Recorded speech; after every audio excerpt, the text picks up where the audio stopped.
Buenas compañeros estudiosos, en esta oportunidad vamos a hablar de la educación virtual. Para esta actividad me he basado tanto en lecturas y componentes bibliográficos como en mi experiencia,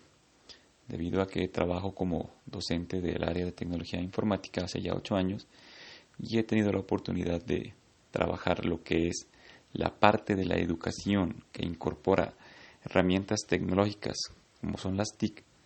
y toda la parte pedagógica que lo mismo aborda, que es el fundamento de esta actividad de la educación virtual. Para iniciar entonces tenemos que partir de la contextualización de lo que esta temática aborda. Iniciamos entonces hablando de cómo la tecnología ha ido transformando nuestra calidad de vida,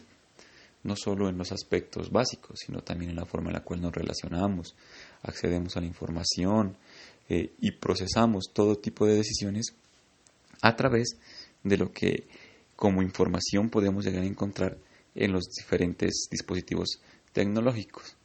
Es así también como la educación no queda al margen de este gran avance. Encontramos hoy en día procesos de formación diferentes a los que en la antigüedad se podían dar. Cabe aclarar aquí que no se trata de decir que un tipo de educación sea mejor que el otro, simplemente que son complementos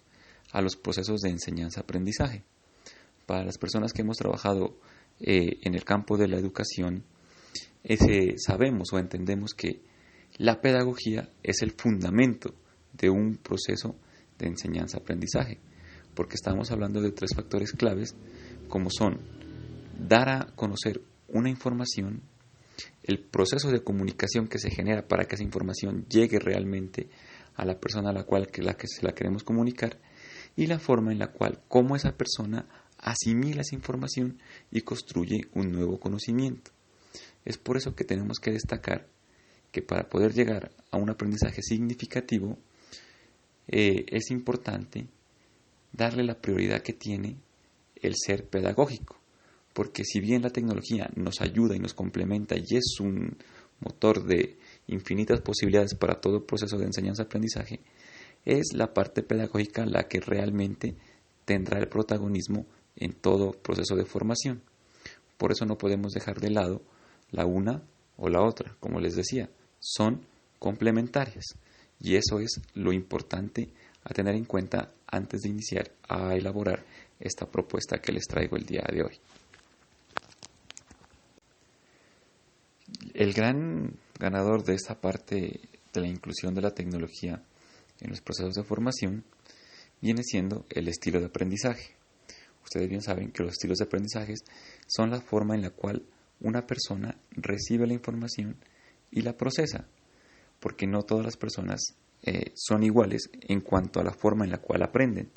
Existen personas que son auditivas, que son aquellas que entienden o reciben mucho mejor la información al escucharla. Entonces, poniendo un ejemplo como muy puntual, es aquel estudiante que al escuchar al profesor entiende mucho más que al retomar la lección o al leer algún libro, que es el caso contrario a aquel estudiante que es visual. Ese estudiante es el que entiende mejor al leer o al mirar algún tipo de gráfico o algún tipo de esquema, y su conocimiento está en esa dirección. Y existen los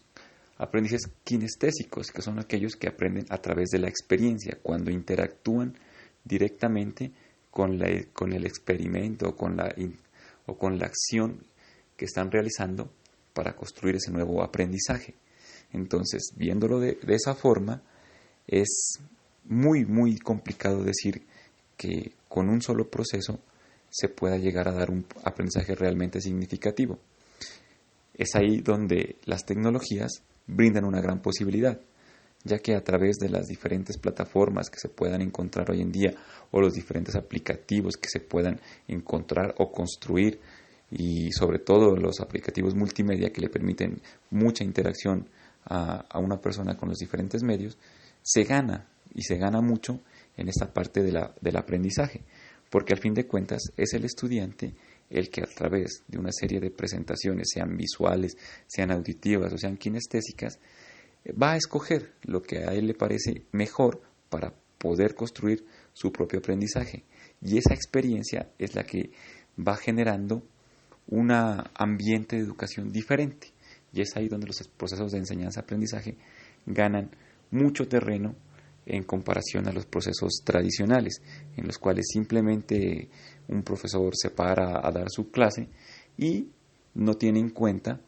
que hay diferentes formas de aprendizaje y que en un grupo tan heterogéneo de personas pues se va a encontrar con muchas formas que de pronto no contempló y que puede ser esa la razón por la cual a veces sus estudiantes no le entienden. En el tema de la educación virtual, ahí podemos encontrar una ganancia porque siempre vamos a estar abogados a mirar diferentes contextos textuales, visuales, multimedias, y nunca vamos a estar por debajo de un proceso tradicional en el cual se creía que el docente directamente podía dar a entender un conocimiento muy particular. Se requieren, eso sí, una serie de características fundamentales o particulares para poder llevar a buen término ese proceso. Entonces entramos a mirar lo que serían los roles del profesor y los roles del estudiante en un proceso de educación virtual. El rol del docente, entonces, lo he englobado en 3 categorías principales, ya que las características son bastante amplias, pero sin estas 3, pues no se podría llegar a dar lo que la educación virtual plantea, que es poder llegar a un estudiante, a un aprendiz, teniendo en cuenta un sinfín de cosas para que se pueda dar un proceso de aprendizaje significativo. Entonces la primera es el diseño de la clase como tal. Estamos hablando del currículo, del plan de trabajo, de la forma en la cual se va a evaluar, la forma en la cual se van a presentar los contenidos, sin lugar a duda, que es un componente fundamental. No importa si sea virtual o tradicional, un docente siempre va a tener que poder planificar su clase, por así decirlo.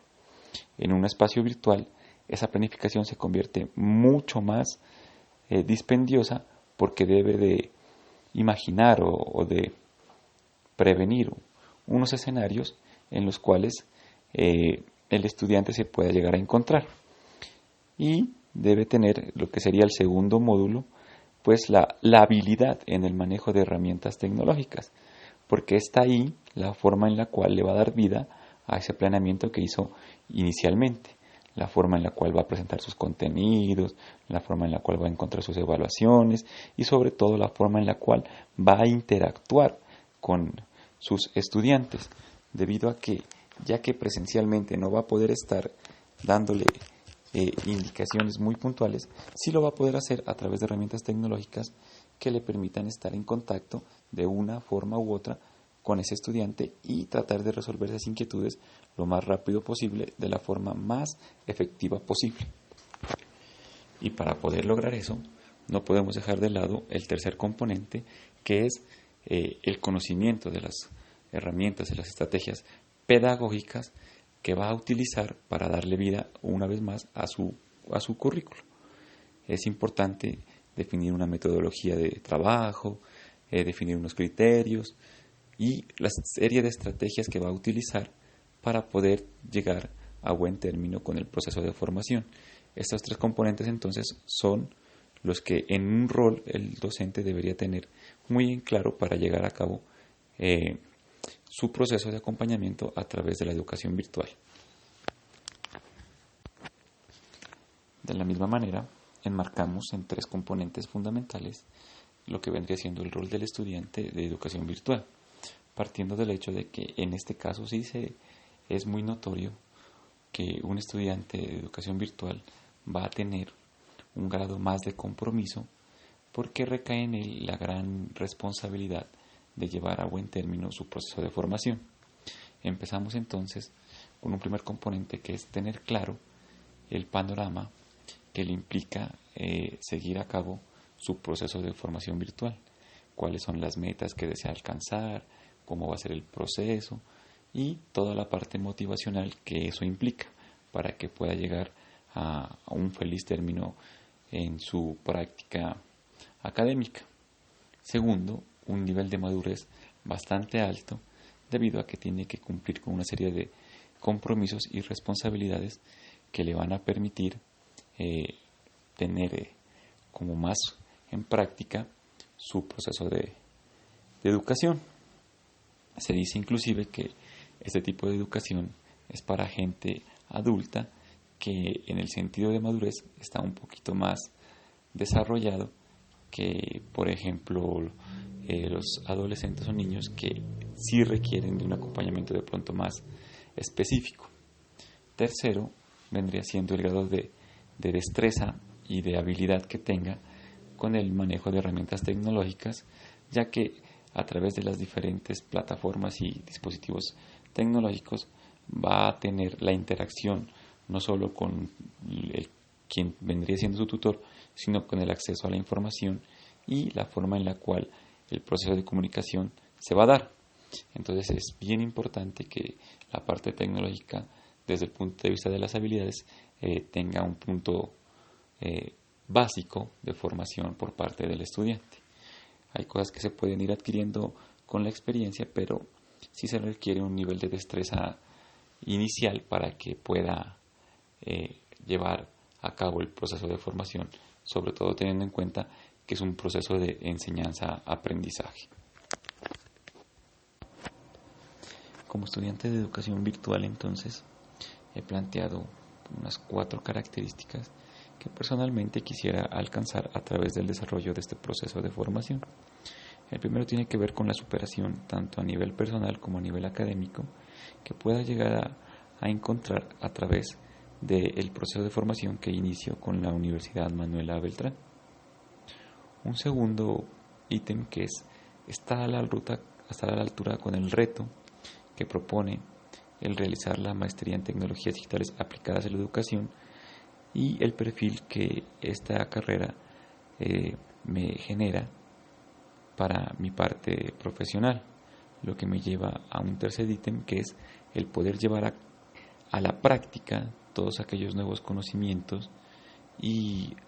todas las experiencias que pueda llegar a adquirir a través del desarrollo de este proceso de formación, ya que mi idea principal es que todo lo que yo pueda llegar a conseguir sea en beneficio de mis estudiantes. Como lo decía,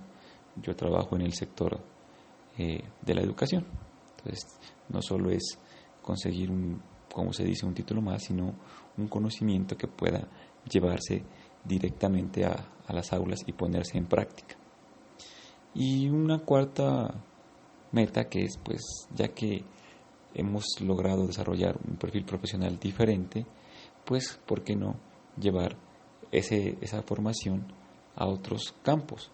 No solo en el que me encuentro actualmente. Poder abrir, como se dice, el horizonte y encontrar nuevas posibilidades profesionales a través de los procesos de educación mediados por TIC en los diferentes establecimientos educativos. Eso es todo, compañeros. Agradezco su atención y nos encontramos en una próxima oportunidad. Hasta luego.